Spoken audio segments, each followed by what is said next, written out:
For beginning drivers, practicing at 5, 15, 20, and 25 is the perfect amount of speed.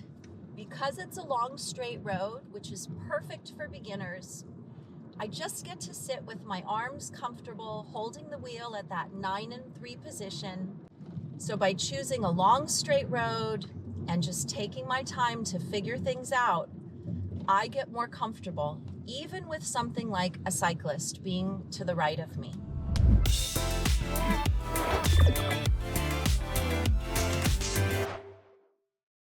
Hey, it's Jacqueline, and I'm making this video today thinking about someone who's learning to drive and doing a lesson with a friend or a family member, and also that friend or family member who is trying to support someone who's learning to drive.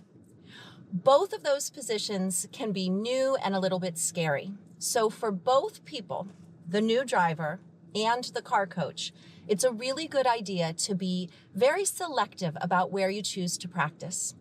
I would recommend looking at your local neighborhood map, maybe asking some friends who've also done some driving practice recently, and choosing a place that's out of the way. A new driver has to figure out how much to steer, how much to push the gas and brake, and also they have to figure out what all the road markings mean. So going to an out-of-the-way place is a safe place to do that beginning practice. I've chosen a neighborhood that has a parking lot that leads into an area where the speed limit is 15 miles per hour and then continues to an area where the speed limit is 25 miles per hour. And for beginning drivers, practicing at 5, 15, 20, and 25 is the perfect amount of speed to get used to reading the road markings and the road signs. And that's really the 3 parts of driving that new drivers have to settle into. Reading the road, understanding what the signs are telling us and why, and then responding with the appropriate speed and steering. So as I approach these speed humps, I'm warned by the street sign. There's additional markings on the road that guide me. And then when I think about the why is the speed bump here? It's because there's a potential for pedestrian crossing, and if drivers are going a little bit slower, they'll be better prepared to stop if a pedestrian pops out. So in this beginning practice area, I feel safe, subtly adjusting my steering to the road conditions, subtly adjusting my speed for the road conditions, and also it's a comfortable space for me to respond to a goose in the road. And sometimes I joke about paid actors, and usually I mean the pedestrians, the people walking with their dogs or their strollers. But I think it's pretty cute that we got a goose that was not interested in moving. If there had been cars coming up behind me, I could have put on my hazard lights to alert people behind me that I was pausing for the goose. But since there wasn't anyone behind me, I just gave the goose its time to pass, and we both did all right. I just wanted to pop in and give my highest recommendation to the Zootopia driving app. They've helped so many of my students who are feeling anxious about the driving test to do the final prep they need to pass the permit. Zootopia has simulations, additional content, videos, everything that a new driver or a parent needs to help guide learning to drive process. If you're looking for a great resource to help you or someone you love prepare for their permit, the Zootopia app is where it's at. Now we can see the signs and we continue asking ourselves the question, what are they trying to tell me and why? They're telling me that I get to increase my speed, and I'm getting a second lane. This wider road is a safer space for pedestrians because they have a middle pausing point. So I get to go a little faster, and that is still safe for pedestrians. Up ahead, I'm asking myself that same question. What are the signs trying to tell me, and why? I maintain my 25-mile-an-hour speed limit as I'm approaching, but I'm looking through the grass. And if there was a yellow flashing on the signal, I would know that's telling me that I have to yield to a pedestrian or a cyclist. And now I'm going forward into a 30-mile-an-hour area, and I'm asking myself the same questions. What are the signs telling me, and why? And as I go down this hill, I'm just subtly steering, keeping my speed at 30. And I'm reminded that the road conditions match the speed limit. When the roads are more narrower, and windy, those 15-mile-an-hour speed bumps were really helpful to keep me at a slow, safe speed on high alert for pedestrian and goose crossing. When I got into a wider space, my speed advanced to 25. And now that I'm in a much larger space, we can see how 30 is a good match for this environment. So if you're a new driver and you're looking for a new place to practice driving, or if you're a driving coach and you want to give your friend or relative time to practice, but you also want to feel safe, definitely look at the map and choose an area where you can start slow, preferably in a parking lot, and then gradually increase your speed. As speed increases, it makes sense that things may get a little bit more complicated and there are more road signs to follow. And the goal in each driving lesson is just to incorporate skills in a safe way. So following the road, gentle steering, speed control, and all the while reading the road and understanding what the signs mean and what they're trying to tell you.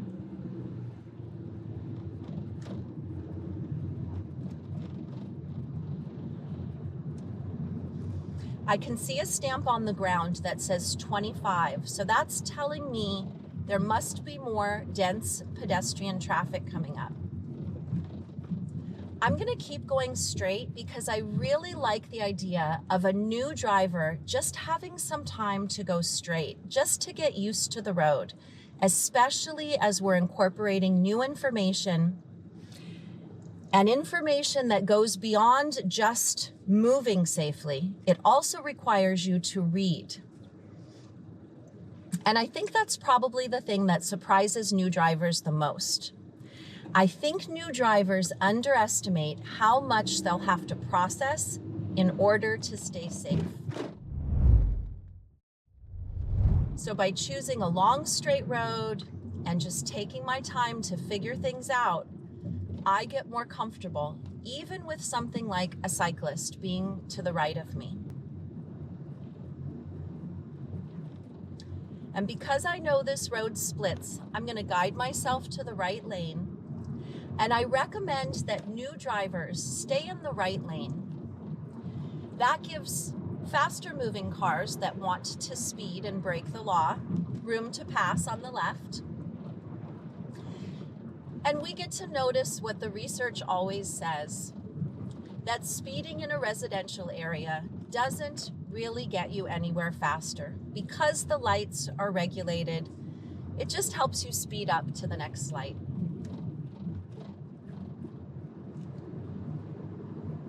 From where I started in the parking lot to where I am right now, I haven't had to make any lane changes.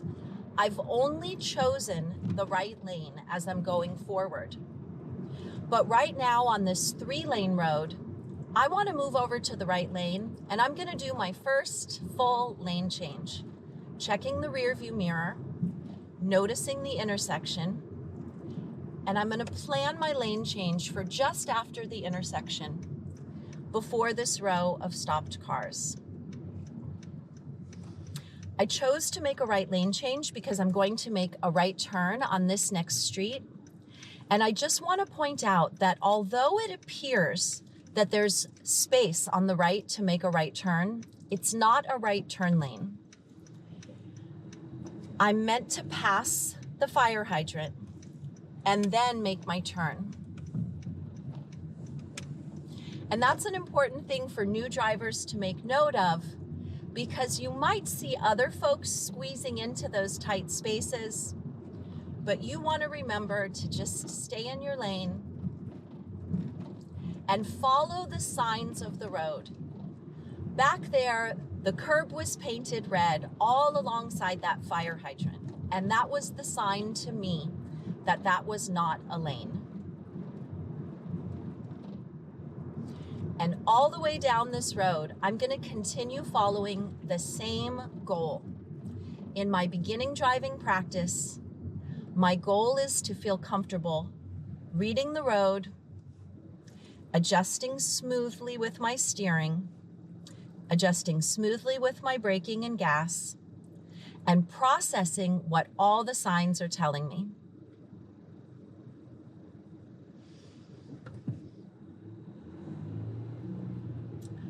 All the way down this road, I have a bike lane. I'm being cautioned that there's pedestrian crossing, and my speed limit is 30. Running a driving school isn't easy. Between high operating costs, managing student requests, and delivering top-notch instruction, it's a lot. Zootobi Instructor helps smooth out your day-to-day operations with features like automated scheduling and online payments. You'll also get our best in the nation in-class and online curriculum with engaging videos, immersive driving simulations, and more. Driving schools all over the country are already making the switch and loving the results. It's super simple to get started. Visit Zootobi.com to book a demo or click the link in the description. Because it's a long straight road, which is perfect for beginners, I just get to sit with my arms comfortable, holding the wheel at that 9-3 position. I remind myself that my best steering position is with my thumbs up and my elbows down, hanging comfortably at my sides.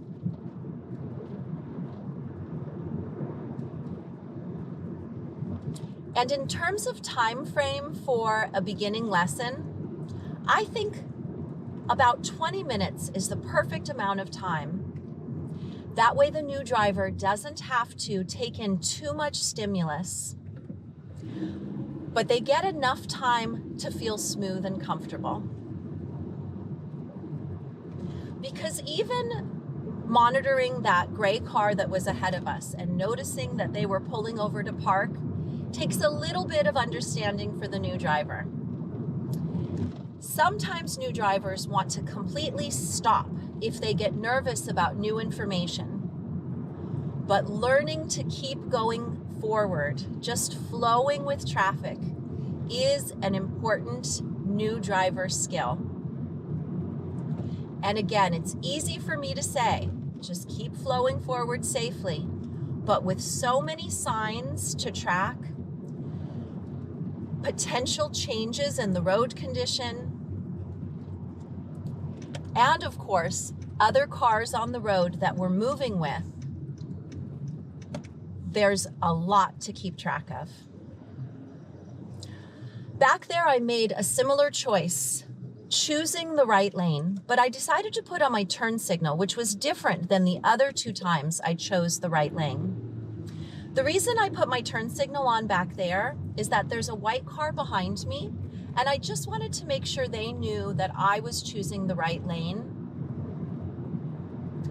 And also, if there had been a cyclist behind me, I would want them to know. But here, when I'm choosing the right lane, I just got to go in my lane. I could see clearly everything on both sides, and so I didn't feel the need to signal. We have met a lot of our goals. My first goal was just to demonstrate how choosing a quiet starting point can give a new driver practice increasing their speed so that they can get comfortable before they get out in busier spaces. We also got to practice driving on some subtle curves and driving straight. And in both of those situations, we just keep our thumbs at 9 and 3, and we gently use our thumbs to guide the wheel as needed to subtly adjust with any changes in the road. We noticed how, as conditions opened up, our speed increased. And now that we're moving back into a residential area, we'll see the speed drop back down to 25. Between 5 miles an hour and 30 miles an hour is the general speed that someone will drive from their home out to run an errand and then back home safely. And that's really the goal of driving. Let's pull over and park parallel to the curb. And I just want to say thank you so much for checking in today to practice what it would feel like to do an early driving practice, going from 5 to 30, thinking about road conditions, subtly adjusting, and most importantly, getting used to reading all the signs and understanding why the city signs are posted the way they are and what they're trying to tell you about your safety and the safety of others. Have a great rest of the day, and don't forget to like and subscribe, and be sure to check out the Zootobi app. They've got lots of great resources to help you continue on your road to being a safe driver.